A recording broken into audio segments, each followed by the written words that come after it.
SSB, as we all know, is it simply means sugar sweetened beverage, and it's kind of products that contributes negatively to human health, public health generally. And if this is not curtailed, it's something that is going to, expand and be extended into something else that even the government may not be able to, to take care of. For example, the negative externalities caused by this kind of product. Externality in this sense means the third-party effect in a case whereby it's not only the consumer of this product that is being affected, but also the third party. In this case, we are talking about the government. The public health or the public health spendings on this kind of product is not something that most of these individuals that consume this product can bear themselves. The burden of this later is being transferred to the government in terms of public health investment, which we really need to curtail through tax, which has been identified as an effective way, even according to WHO, of reducing the consumption and activities of this industry that are selling SSB. It's very important for us to know that Nigeria is seriously tilting towards a double-border country.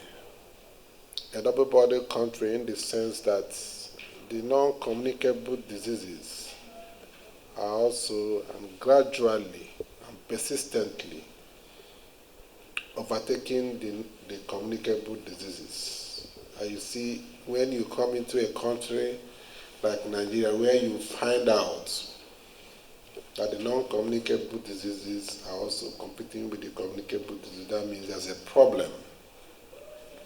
What do I mean by the non-communicable diseases? The hypertension, the diabetes, cardiovascular diseases, cancers, and others. And you've heard that sugar plays a very important role.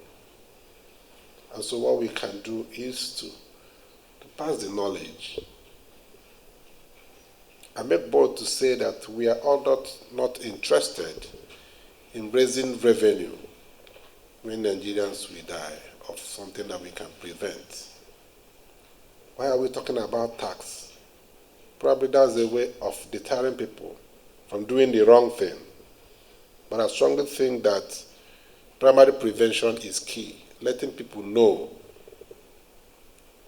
how to do the right thing, letting people know to avoid doing those things that will predispose them to, the health, implications of taking excess sugar in your body. Letting people know that even in the midst of hardship, you can always eat right, you can always eat what is within your environment, being, organic in choosing what you eat. Not running for something that is sweet. Not running for something you think is really available, is been prepared, or thereabout. So we do know that we may not be able to. It is a tax that is for public good to reduce the consumption of harmful diet that is causing non-communicable diseases in Nigeria. And what we've also seen in this study is that this can also lead into government revenue. And this is very critical because when nations face economic crisis, what do? They look at products that are injurious to the totality of the people and they impose taxes. They look at products that people need like food and the rest of them and they reduce the taxes. And we're saying all these consumptions that are impacting on our health and are also causing huge public health costs, the federal government can begin to look at that as a way of reducing the health burden and as a way of even generating revenue at this point of our national. My work is to make sure that I pass the information. People to know that excessive sugar is not good for the body. People should know that they can eat the natural food. People should not wait until it is added in beverages. I think that's that statement is clear. It's not clear. It's not clear, sir. If you were invited to the National Assembly to speak on this, if people will do the right thing, there wouldn't be any need for tax. The tax is the secondary of preventing manufacturers doing the wrong thing. And we're not interested in increasing the tax. We are interested in people doing the right thing. Do you understand me? So the message is, do the right thing. Eat right. Go for the natural organic products and eat.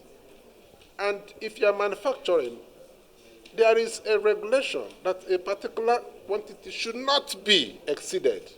And if you go against it, fine. They give you any fine, you have to pay for it.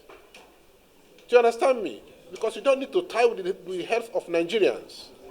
Whether you are being paid, whether you are charging you high tax or not. I think that's the message that should get clear to everyone. Thank you so much, sir. Thank you very much.